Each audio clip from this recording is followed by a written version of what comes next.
Texas Congressman Pat Fallon is a member on the House Oversight and House Armed Services Committee. He joins us live. Congressman, welcome to National Report. Thanks so much for coming back on. We do appreciate that. So here you have this exclusive that comes out that, according to the Energy Department, that this COVID-19 coronavirus likely leaked from a lab. It wasn't long ago that you had top doctors calling everyone who said that a conspiracy theorist. Now, seemingly a fact-based statement. Your thoughts? Well, it used to be a fringe theory, if you remember, and a lot of the mainstream media were dismissing it, and you were a loon if you purported to believe that it was leaked from a lab. And just, I mean, circumstantially, where do they do virology research in China? In Wuhan. And where did this virus, or where did it originate? Wuhan. That in and of itself is quite a coincidence.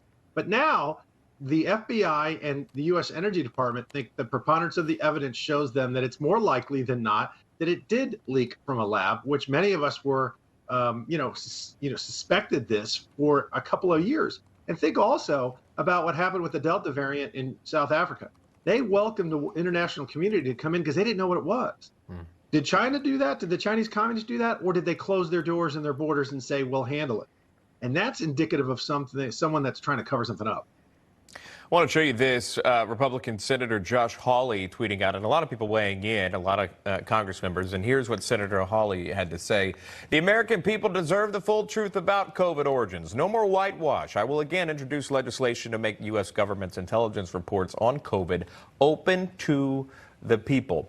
And even across the aisle, we're seeing backlash from Democrats as well. We'll show you Massachusetts Democrat and Armed Services Committee member, Congressman Seth Moulton. Watch.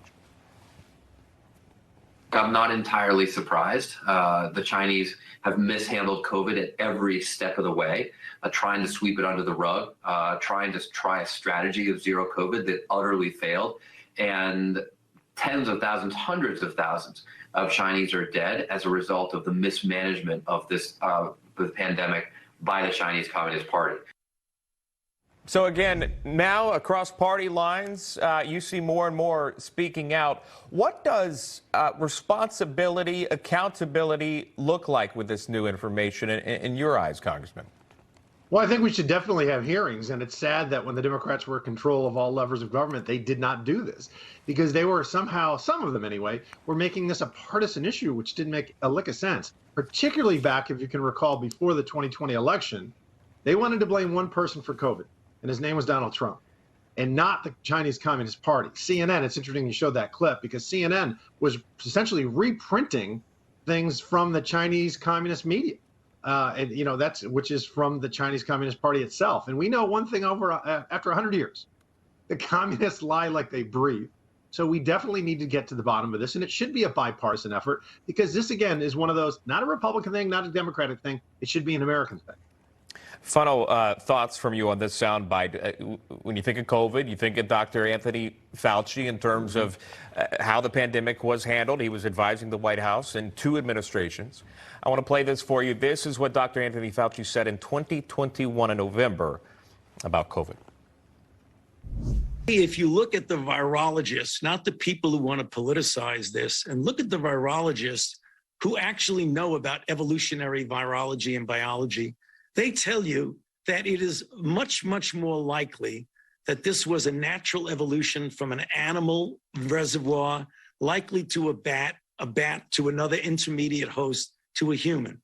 But until you know for sure, you have to leave open all possibilities. But if you look at the evidence, namely the historical and other evidence, it is more likely one than the other. And it's more likely that it's a natural outbreak from an animal reservoir, although we must keep all possibilities open. Thoughts, Congressman? Much like a lot of what Anthony Fauci said, that didn't age too well now, did it? And he's very cozy with EcoHealth, which was the NGO that was funding gain-of-function research in Wuhan. So it's not surprising. And you want to talk about politicizing. What did Anthony Fauci do for 2 years? He politicized. He mixed medicine with politics. And when you do that, you get 2 results. You get bad medicine and bad politics. I'll leave it right there. Again, a bombshell report will continue to follow from the Energy Department, reported by the Wall Street Journal. Texas Congressman Pat Fallon joining us. Thank you, Congressman. Thank you so much.